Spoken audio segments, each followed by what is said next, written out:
This is CW Iowa Live. Good morning, everyone. It's 11 minutes past 9 o'clock. Welcome back to the program. Look who's here, Jackie. Yeah, every Thursday we love it when Sherry Clark from Fork in the Road joins us in studio. Spring is in the air. We're feeling it with spring showers all this week, which means we're getting excited for some things that we can enjoy certain times of the year. And it was officially announced yesterday.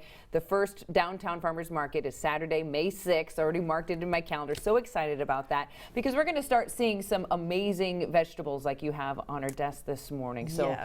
So excited for that. But if you're like me, you're like, okay, I'm going to make better choices. I'm going to get the right things. I get them home, and there they sit, and a lot of times they go bad. And I want you to help us out with that this morning, Absolutely, Sherry. yeah. You fill up your cart with the great intentions, and the Right. week, this coming week, it's it. I'm changing my life on Monday, starting Monday. Starting Monday, And then by Wednesday, it's all gone to hell. Yeah. Exactly.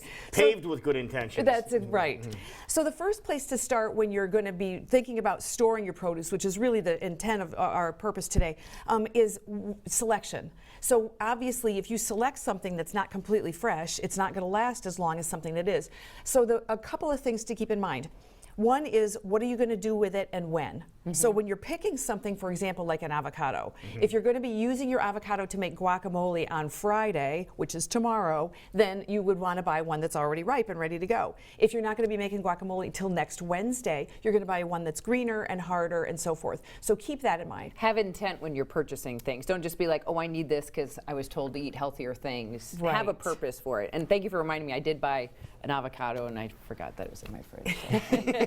But I bought a harder one, knowing that it'd probably be a little while before I ate it. And so the hard avocado, if you're going to want to use it quicker, you can, as you know, you can quickly ripen things. Okay, what's the trick? Put it in a paper bag with an apple. And that would, the gas from the apple and the gas from the avocado co-merge, and they cause the ripening to happen quicker. So if you buy one and it's not ready, you can quicken it up. You can't make it happen in 45 minutes. Okay. Right. It's not going to work like that. But it might be a day or two might help. That might help. Bananas are the same way. So when you buy an avocado is a good example because it's something that we use a lot. Buy it, leave it on the counter until it's almost the way you want it, then it goes in the fridge. If you put it in the fridge when you get it home and it's green, it's not going to ripen. it's not going to ripen. Okay, where's your Good. avocado? Mine's in the fridge, Okay, so I got to get it it's out. okay then. It's Yeah, okay. So it yeah. didn't get overripe. Take it out Yeah. and see. Yeah, Okay. you got Yeah. nothing to lose. So I would enjoy it this weekend, so hopefully we can get to that point. Okay, good to know. Other things with big leafy greens like this would be chard, or things like collards, which look very much like this. They're big. Go for the smaller ones instead of buying the bigger ones. Which, think about it, they're more mature. That means they're older. So they've been around longer. So their shelf, like some of us, so their shelf life might be a little bit shorter. So you're going to want to be Like thinking, some of us. like some of us, you might be wanting to think about. That's sobering, isn't it? So be thoughtful about when you're making your selections. Now let's say you get them home. It's important to store properly. Okay. So let's start with some herbs. This is fresh basil. It's not as pretty as some of the basil is going to be. That doesn't look really good. Is it all right though? It's perfectly fine. Okay. Yes. It's been in my fridge, and so I brought How it. many years? Just since the beginning part of the week, but I'm to the end of the package, so this was at the bottom, and so one of the ways that to keep it and make it last longer is to put it in water like it's a little bouquet. See how there's a little bit of water at the bottom of there? And so you're going to want this to be there and you can put this in the fridge or you can leave it on the countertop. Okay, how often do you need to change the water in there, or is it good just to I put just some leave in it, there? yeah. Okay. With this, I don't change the water very often. With asparagus, however, nice segue, I do change the water periodically. When you get asparagus home, you're going to cut the bottoms off and put them into a container. I like to use a glass jar. Sometimes if it's going to be in there a while, I'll put a shower cap or the used produce bag over the top, because there's air moving through your refrigerator.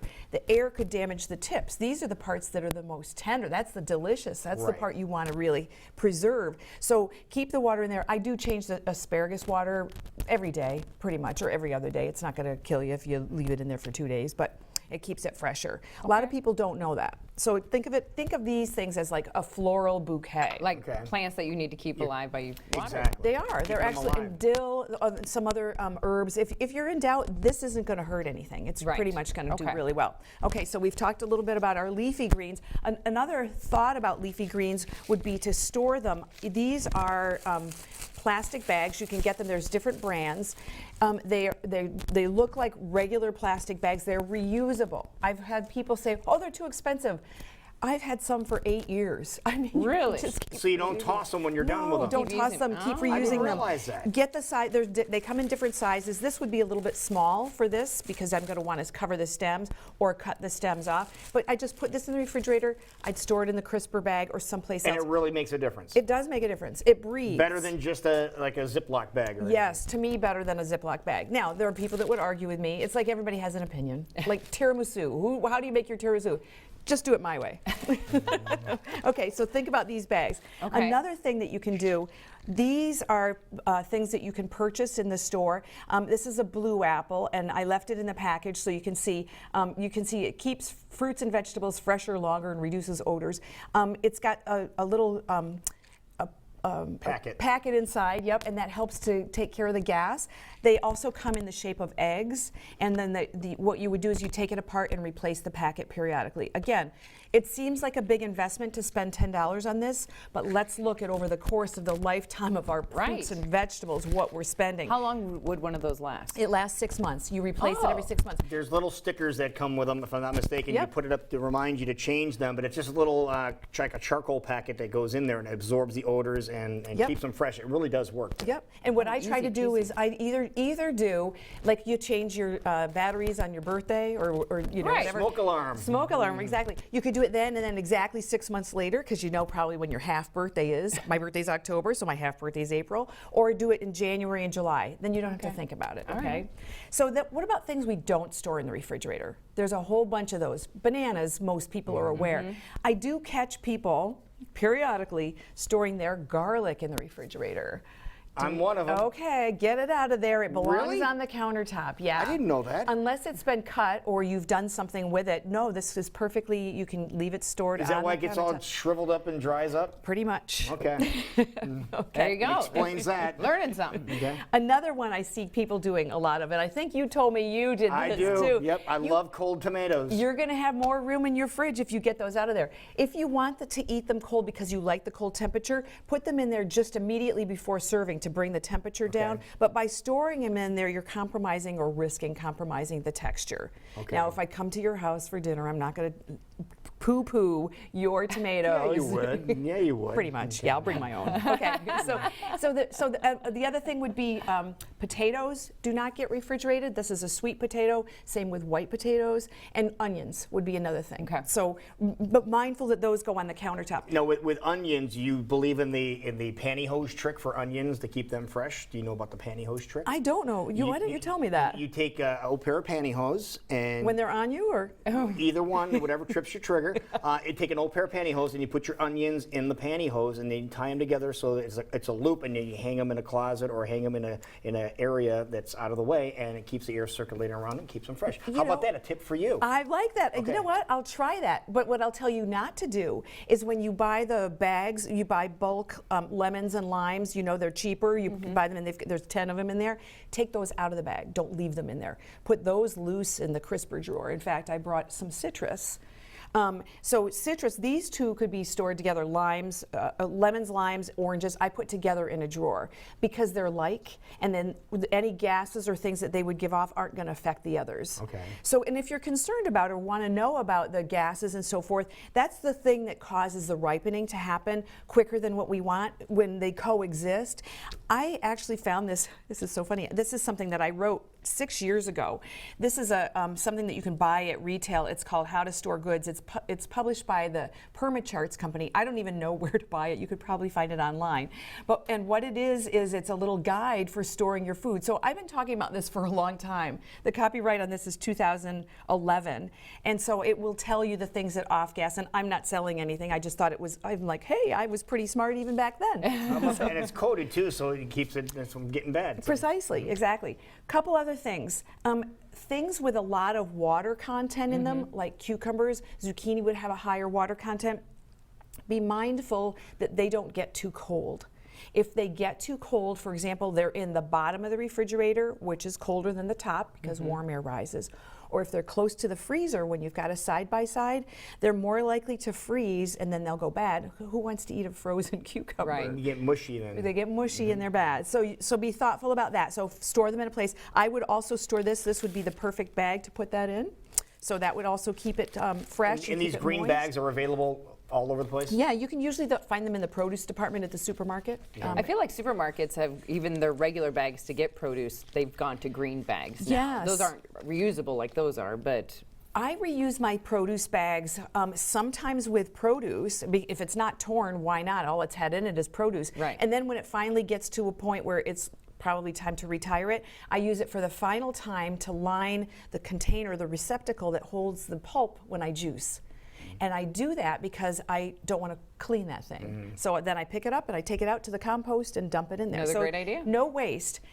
Let's finally, I want to talk about things, what do these have in common? You can tell by looking at them. Roots. What they're root vegetables. And when I bought them, they had tops on them still. When I store these, what I'm going to want to do is cut the greenery part off, leave about a ½ inch to an inch, and store the root separately from the greenery. oh, And the reason for that is the purpose of this here, this is the live part of the plant. This is what's giving it nourishment. These greeneries are sucking the nutrients out of the beets. I keep them, I use both of them. I use the greenery for juicing. You can saute the greens from beets and then use the beets however you're going to prepare them in your dish. Same thing with carrots. I have made before. It's been a long time. I shall have to do this again. I made you a carrot top pesto. So you can use them. If you're not going to use them, discard them, but always take them off. I know that they're attractive and they're cool and the kids love it, but it's really not doing you any favors in terms of keeping because the your produce. nutrients are getting sucked out. Correct, yep. All right. Well, you did bring in a couple of things for us to try. We do have some vegetables in our fridge or kitchen Yes. that we want to be utilizing right now so they don't go bad. What did you bring in today? Well, that's the thing. One of what you need to do when you see that your produce is going to be starting to go, use it. Eat it. So a great thing to do with any of these would be to make a salad. So I made you a fresh kale salad. It's got some shredded carrots and so forth. Really delicious. Make a simple dressing on it, and then so this will force you to do it. When you see something, you're like, oh, I don't know, like this basil, like you pointed out. So it behooves me to do something with my basil when I get home, as you mentioned.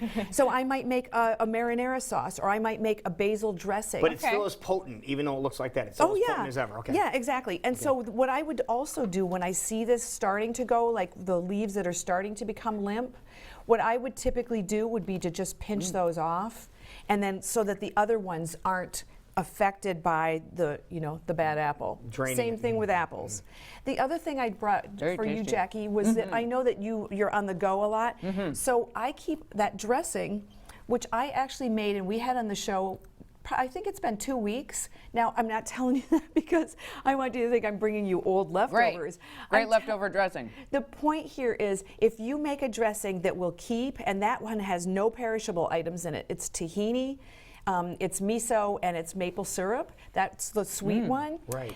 It doesn't have anything that's going to spoil. So that's going to last probably another week. Really? Then I can cut up any fresh vegetables that I have left over, and I've got a reason to consume them. So think ahead. idea. Make I'm a huge yourself. dipper, so I love that. I know you. I And heard you say that. It's dip day today, too. It's dip Remember, chip and day. dip So day. yeah. So forget the ranch.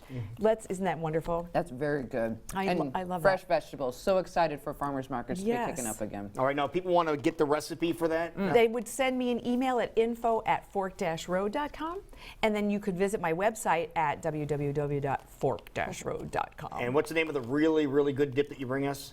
Marriage proposal dip is one that you really like. Okay. Yes. So you can get that recipe too. Just by sending her a note and she'll send it back to you. Yes, Okay. exactly. Thank And that you for one's some sweet great miso. information. Yeah, this is fantastic as well. Thank you so much for some great information. Contact Sherry if you need any more details. Of course, this will be up at weareiowa.com as well.